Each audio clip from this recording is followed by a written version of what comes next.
ഫിലിമി പ്ലസിലേക്ക് എല്ലാവർക്കും സ്വാഗതം. ഇപ്പോൾ വേറൊരു വാർത്ത ഇങ്ങനെ കിടന്ന് കളിക്കുന്നുണ്ട്. അത് പ്രിയദർശൻ്റെ കല്യാണത്തെക്കുറിച്ചാണ് പറയുന്നത്. ഈ കല്യാണ വാർത്ത ഇങ്ങനെ പരന്നു കഴിഞ്ഞപ്പോൾ എന്നോട് പലരും ചോദിച്ചു, നിങ്ങൾക്കൊക്കെയാണല്ലോ അറിയാവുന്നത്, മുമ്പത്തെ പ്രിയൻ ലിസി പ്രണയം, പ്രിയൻ ലിസി കല്യാണം, പ്രിയൻ ലിസി അതൊക്കെ തൊട്ടേനും പിടിച്ചേനും ഒക്കെ നിങ്ങൾ എഴുതാറുണ്ടല്ലോ. അപ്പോൾ ഇതിനെക്കുറിച്ച് നിങ്ങൾക്ക് എന്തെങ്കിലും അറിവുണ്ടോ എന്നാണ് ചോദിക്കുന്നത്. അപ്പം ഞാൻ ഇത്രയേ പറഞ്ഞുള്ളൂ, കല്യാണം ആർക്ക് എപ്പോൾ വേണമെങ്കിൽ കഴിക്കാം, ആരെ വേണമെങ്കിൽ കഴിക്കാം. കാരണം ഇപ്പോൾ പ്രിയനും ലിസിയും വേറിട്ടാണ് നിൽക്കുന്നത് എന്ന് പറഞ്ഞാൽ അവർ ഒരുമിച്ചല്ല എന്ന് വിചാരിക്കരുത്. അവരുടെ മക്കളുടെ കാര്യത്തിൽ എല്ലാ കാര്യത്തിലും രണ്ടുപേരും ഒരുമിച്ചാണ് തീരുമാനങ്ങൾ എടുക്കുന്നത്.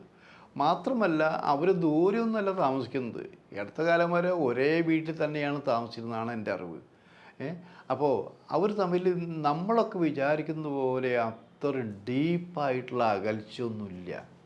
അവർ പറയുന്ന കാരണങ്ങൾ അല്ല എന്നാണ് ഈ പ്രിയൻ്റെ കുടുംബ സുഹൃത്തിൽപ്പെട്ട ആൾ പറഞ്ഞത്. കാരണം അതിൽ പറയാൻ കാരണം ഈ ജ്യോത്സ്യത്തിൽ വിശ്വസിക്കുന്ന ആൾക്കാർ, പ്രത്യേകിച്ച് സിനിമാ രംഗം, അത് വിശ്വസിക്കുമ്പോൾ ഇവർ തമ്മിലുള്ള ബന്ധം കുറേ കാലത്തേക്ക്, അതായത് വേറിട്ട് നിൽക്കുന്നതിലുള്ള പ്രശ്നങ്ങളുണ്ട്. അത് ജ്യോതിഷവശാലുള്ള പ്രശ്നങ്ങൾ പരിഹരിക്കാൻ വേണ്ടിയിട്ടാണ്, അതുകൊണ്ടാണ് നീങ്ങി നിൽക്കുന്നത് എന്ന് പറയുന്നവരുമുണ്ട്. ഞാൻ അതിൽ വിശ്വസിക്കാത്തതുകൊണ്ട് ഈ കാര്യം വിശ്വസിക്കുന്നില്ല. എന്നാൽ വേറെയും രീതിയുണ്ട്. മുൻപ് ഇവിടെ നമ്മുടെ മലയാള സിനിമയിലും തമിഴിലുള്ള പ്രശസ്തയായ നടി, അവർ സംവിധായക കൂടിയാണ്. അവരും ഭർത്താവും കൂടി ഭർത്താവ് സംവിധായകനും കൂടിയാണ്, ക്യാമറാനും കൂടിയാണ്. അപ്പോൾ ആ ഒരു നല്ല സന്തോഷകരമായ ജീവിതമായിരുന്നു. അവർക്ക് കുഞ്ഞുങ്ങളൊന്നും ജനിച്ചിട്ടില്ല. ഇടക്കാലത്ത് വെച്ച് അവരും വേർപിരിഞ്ഞു. അപ്പോൾ വേർപിരിഞ്ഞപ്പോൾ പറഞ്ഞു കേട്ടത്, അവർ കുറേ സിനിമകൾ നിർമ്മിച്ചിട്ടുണ്ടായിരുന്നു. ആ സിനിമകൾ നിർമ്മിച്ചപ്പോൾ നഷ്ടം വന്നിരുന്നു. നഷ്ടം വന്നപ്പോൾ നഷ്ടത്തിൽ നിന്ന് കരകയറാൻ വേണ്ടി, അതായത് ഇപ്പോൾ ആ നടി, ഞാൻ പേര് പറയാത്തതെന്ന് വെച്ചാൽ അവരിപ്പോഴും ഉണ്ട്, വേറെ പ്രശ്നങ്ങളില്ലാത്തതുകൊണ്ടാണത്. അപ്പോൾ അവർക്ക് കൂടി അവർ വേർപിരിഞ്ഞ് ജീവിച്ചില്ലെങ്കിൽ ഈ നഷ്ടത്തിൻ്റെ ഇതുകൂടി ഇവരുടെ കൂടി ജപ്തി ചെയ്യേണ്ടി വരുന്നൊരവസ്ഥ ഉണ്ടാവും. അത് ഒഴിവാക്കാൻ വേണ്ടിയിട്ടാണ് രണ്ടുപേരും തൽക്കാലം ഒരു അഡ്ജസ്റ്റ്മെൻറ്റിൽ മാറി നിന്നൊരു പ്രചരണം ഉണ്ടായിരുന്നു. പക്ഷേ ഇത്രയും വർഷമായിട്ട് അവരൊരുമിച്ച് ജീവിച്ചിട്ടില്ല. നടി രംഗത്തുണ്ട്, ഇനിയിപ്പോൾ പുതിയ ചില സംവിധാനം ചെയ്യാൻ പോകണു, അവർ കുട്ടികളെ എടുത്ത് വളർത്തിയിട്ടുണ്ട്, ഇതൊക്കെ നടന്നുകൊണ്ടിരിക്കണം. അങ്ങനെ പല രീതിയിലും വേർപെട്ട് പോയവരുണ്ട്, എന്നാൽ ഒരുമിച്ച് പിന്നെയും ജീവിച്ചവരുണ്ടെന്ന് ആലോചിക്കണം. അപ്പോൾ പ്രിയൻ ലിസിയുടെ കാര്യം പറയും, ഒറ്റ വാക്കിലല്ല എനിക്ക് പറയാവുന്നത്. ലിസി എന്ന നടിയെ ശരിക്ക് മോൾഡ് ചെയ്തെടുത്തത് പ്രിയദർശൻ എന്നുള്ള സംവിധായകൻ ആലോചിക്കണം. പ്രിയൻ്റെ സിനിമയിൽ വരുന്നതിന് മുമ്പ് ബാലചന്ദ്ര മേനോൻ്റെ, ചന്ദ്രകുമാറിൻ്റെ ഒക്കെ ചെറിയ സിനിമകളിലൊക്കെ അഭിനയിച്ചിട്ടുണ്ടെന്നറിയാം. ചെറിയ ചെറിയ റോളുകളിൽ നായിക പ്രാധാന്യമായുള്ള റോളുകൾ കൊടുത്ത് സൂപ്പർ നായകന്മാരൊക്കെ അഭിനയിച്ചതൊക്കെ പ്രിയൻ്റെ കൂടെ വന്നതിന് ശേഷമാണെന്ന് ആലോചിക്കണം.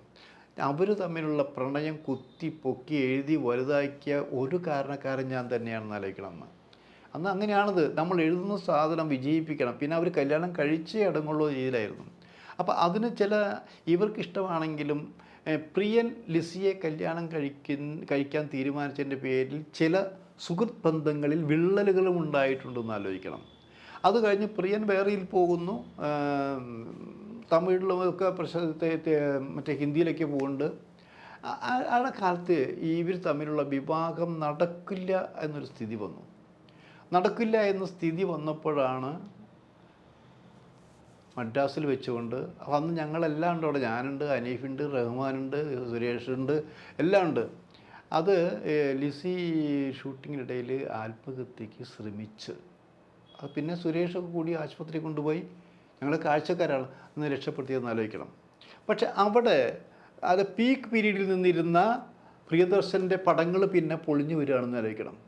ആ പൊളിയുന്നത് ലിസിയുമായിട്ടുള്ള അകൽച്ച കൊണ്ടാണ് എന്ന് ഒരു പ്രചരണം വന്നു, ചില ജ്യോതിഷപ്രകാരം വന്നു. അപ്പോൾ അങ്ങനെയാണെങ്കിൽ ഇവർ ഒരുമിക്കുന്നല്ലേ നല്ലതെന്ന് ആലോചന വന്നു. അപ്പോൾ ഇത് ഒരുമിക്കില്ല എന്നുള്ള തീരുമാനം തന്നെയായിരുന്നു കേട്ടോ. അപ്പം ആ ഇടയ്ക്ക് എനിക്ക് കിട്ടിയ ഒരു സോഴ്സ് എന്ന് പറഞ്ഞാൽ, ഞാൻ അന്ന് നാനയുടെ അസിസ്റ്റൻ്റ് എഡിറ്ററായിരിക്കെ തന്നെ ഞാൻ മംഗളത്തിൽ വീക്കിലി ഒരു കോളം ചെയ്തിരുന്നു. ആ കോളം കാശിന് വേണ്ടിയായിരുന്നില്ല, വ്യക്തിബന്ധത്തിൻ്റെ പേരിൽ മാത്രം ചെയ്തൊരു കോളമാണെന്ന് ആലോചിക്കണം. അതിൻ്റെ പേര് നേരും നുണയമാണ്. ആ കോളത്തിൻ്റെ പേര് ഞാൻ എൻ്റെ തിലകനായിട്ട് മറ്റേ സിനിമാക്കാരുമായിട്ട് 4.5 വർഷം വഞ്ചിയൂർ കോടതിയിൽ കേസ് നടത്തി ജയിച്ചു കൂടാ ഒരു ബാക്ക്ഗ്രൗണ്ട് ഉണ്ട്. അപ്പോൾ ആ കോളത്തിൽ പറയുന്ന കാര്യങ്ങളെല്ലാം 100% സത്യമാണെന്നുള്ളതാണ്. ഈ സത്യമാവുന്നത് എനിക്ക് അത്തരം വിശ്വാസ കേന്ദ്രം കിട്ടുക. അപ്പോൾ അതുകൊണ്ട് തന്നെ ഞാൻ ആ കോളത്തിൽ എഴുതിയാണ് പ്രിയനും ലിസിയും കല്യാണം കഴിക്കാൻ പോകുന്നു എന്ന് ഫ്ലാഷ് ചെയ്തു. ഫ്ലാഷ് ചെയ്തപ്പോൾ എന്താ, പ്രിയൻ്റെ അച്ഛൻ മംഗളം ഓഫീസിൽ നിന്ന് പ്രശ്നമുണ്ടാക്കി. അങ്ങനെ സംഭവിക്കില്ല, എൻ്റെ മകൻ ലിസിയെ കല്യാണം കഴിക്കില്ല എന്ന്. അതേ സ്ഥാനത്ത് പ്രിയൻ്റെ അളിയൻ SPTയിലാണ്, അന്ന് SPT, ഇപ്പോൾ അല്ല SBI ആയിട്ടുള്ളത്, ഇവിടെ കൊട്ടാരക്കര SBTയിലുണ്ടായിരുന്നു. അപ്പോൾ എൻ്റെ സുഹൃത്ത് നാസർ ഇന്നില്ല, നല്ല മനുഷ്യനാണ്, നല്ല എഴുത്തുകാരാണ്. അപ്പോൾ നാസറിന്, അപ്പോൾ ഞാൻ ഈ പങ്ക്തിയിൽ പല്ലിശ്ശേരി എന്ന് വെച്ചിട്ടുണ്ടായില്ല, തൂലികാനാമായിരുന്നു ശരിക്കകത്തുനിന്ന്. അപ്പോൾ ആ വരുമ്പോൾ നാസറെ ഈ കോളത്തിൽ വന്ന കാര്യങ്ങൾ 100% സത്യമാണ്. പ്രിയൻ ലിസി കല്യാണം നടക്കാൻ പോകുന്നു, പ്രിയൻ്റെ അളിയൻ പറഞ്ഞു. അപ്പോൾ നാസർ പറഞ്ഞു എനിക്കറിയില്ല, പക്ഷേ ഈ രീതിയിൽ എഴുതുന്ന ഒരാളുണ്ട് പത്രലോകത്ത്, അത് എൻ്റെ ഒരു സുഹൃത്തുണ്ട്, പേര് പറഞ്ഞേട്ടാ. അപ്പം അങ്ങനെ അധികം വൈകാതെ ഇവരുടെ കല്യാണം നടന്നു.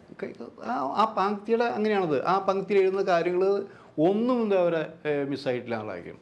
അത് കഴിഞ്ഞപ്പോൾ പിന്നീട് വന്ന ഈ പ്രിയൻ്റെ പടങ്ങളെല്ലാം വമ്പൻ ഹിറ്റ്. അപ്പോൾ അത് പറഞ്ഞിട്ടുണ്ടാക്കിയ എന്താ, ലിസിയെ തിരിച്ച് ജീവിതത്തിലേക്ക് കൊണ്ടുവന്നു. അതിൻ്റെ പേരിലാണ് ഈ സിനിമകളെല്ലാം ഹിറ്റായത്. പിന്നെ അവർ ഒരുമിച്ച്, പിന്നെ സുഖകരമായ ജീവിതമാണ്, 2 മക്കളാണ്, മക്കൾ കുറച്ച് വളർന്നു തുടങ്ങി. അതിനിടയിലാണ് ഈ പ്രശ്നം വന്ന് 2 പേരും, അതെല്ലാവരും ഞെട്ടിപ്പിച്ചു. എന്താ കാരണം, ഞാൻ ലിസിയെ വിളിച്ചു, അങ്ങനെ സ്വാതന്ത്ര്യമുള്ളത് കൊണ്ടാണെന്ന് ആലോചിക്കണം. ഇവരുടെ ഫ്രണ്ട്ഷിപ്പിൻ്റെ പേര് ഞാനും വിളിച്ച് ചോദിച്ചും കൃത്യമായിട്ടുള്ള അഭിപ്രായങ്ങൾ പറഞ്ഞില്ല. പ്രിയനോട് ചോദിച്ചു പറഞ്ഞു എൻ്റെ ഭാഗത്തൊരു തെറ്റില്ല, ഞാനിപ്പോൾ ലിസിക്ക് വേണ്ടി ഞാൻ ലിസി വെറുത്തിട്ടില്ല, ലിസിക്ക് വേണ്ടി എനിക്ക് കാത്തു നിൽക്കാൻ, ലിസിക്ക് എപ്പോൾ വേണമെങ്കിൽ വരാൻ ഞാൻ സ്വീകരിക്കാൻ തയ്യാറാണ്. ഇപ്പോഴും പ്രിയദർശൻ അങ്ങനെയാണ് പറഞ്ഞിരിക്കുന്നത്. അപ്പോൾ അങ്ങനെ മാത്രമല്ല, ഈ അടുത്ത കാലത്ത് മകൻ്റെ കല്യാണവും കഴിഞ്ഞു. ഇനി അടുത്ത് മകളുടെ കല്യാണമാണ് കണക്കാളുള്ളത്. മകൾ വളരെ നടിയെന്ന നിലയിൽ വളരെ പ്രശസ്ത നടിയായി മാറിയിരിക്കുകയാണ്. അവരെ കല്യാണം എന്നാണ് നടക്കുന്നത് നമുക്കറിയില്ല, അത് അവർ തീരുമാനിക്കട്ടെ, അതിൽ നമ്മൾ ഇടപെടുന്നില്ല. അപ്പോൾ അത്രയും കാര്യങ്ങൾ നടന്നുകൊണ്ട് പോകുന്നു. പ്രിയനാണെങ്കിൽ പ്രിയൻ്റെ സ്വത്തിൻ്റെ കുറേ ഭാഗങ്ങളിൽ ലിസിക്ക് വിട്ടുകൊടുത്തിട്ടുണ്ട്. അവർ മദ്രാസിൽ പറയുന്നത് അവർ ഒരുമിച്ച് തന്നെയാണ് താമസിക്കുന്നത്. മക്കൾക്ക് ആണെങ്കിൽ അച്ഛനോടും അമ്മയോടും ഒരേപോലെ സ്നേഹം തന്നെയാണ്, എതിർപ്പില്ല. എങ്കിൽ കൂടി അവർ പിരിയാനുള്ള കാരണം പ്രിയനും ലിസിക്കും മാത്രമല്ല, ഈ 2 മക്കൾക്കും അറിയാമെന്നാണ് പറയുന്നത്. അപ്പോൾ അതുകൊണ്ട് തന്നെ ഗുരുതരമായ പ്രശ്നങ്ങളായിരിക്കില്ല എന്ന് മനസ്സിലാക്കാം. പക്ഷേ മാറിയ സാഹചര്യത്തിൽ ഞാൻ കേൾക്കുന്നത് പ്രിയൻ പുതിയ വിവാഹത്തിന് ഒരുങ്ങുന്നുള്ള വാർത്ത കൊണ്ടു. ഞാൻ ഈ വാർത്തയുടെ സോഴ്സ് അന്വേഷിച്ചു. പ്രിയൻ വിവാഹിതനാകാൻ പോകുന്നുണ്ടോ എന്ന് പറഞ്ഞു. അത് ഒരു കഴിയുന്നതും ഈ ഡിസംബർ അവസാനത്തോടെ തന്നെ കല്യാണം നടക്കാനാണ് സാധ്യത എന്നും പറയുന്ന കേൾക്കുന്നുണ്ട്. അപ്പോൾ ആരായിരിക്കും വധു?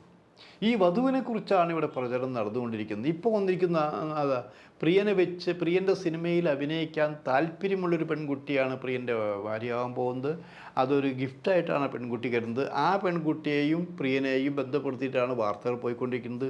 അതല്ല, ഹിന്ദിയിലൊരു നടിയുമായിട്ടാണ് കല്യാണം കഴിക്കാൻ പോകുന്നത്. അതുമാത്രമല്ല, മലയാളത്തിൽ അഭിനയിച്ചു കൊണ്ടിരിക്കുന്ന ഒരു തെലുങ്ക് നടിയുണ്ട്, അവരായിട്ടാണ് വിവാഹം കഴിക്കാൻ പോകുന്നത്. ഇങ്ങനെ കുറേ കിംവദന്തികൾ ഇങ്ങനെ പരന്നു നടക്കൊണ്ടിരിക്കുന്നത്. അപ്പോൾ ഇതിൻ്റെ സത്യാവസ്ഥ എന്തായാലും അറിയണമല്ലോ.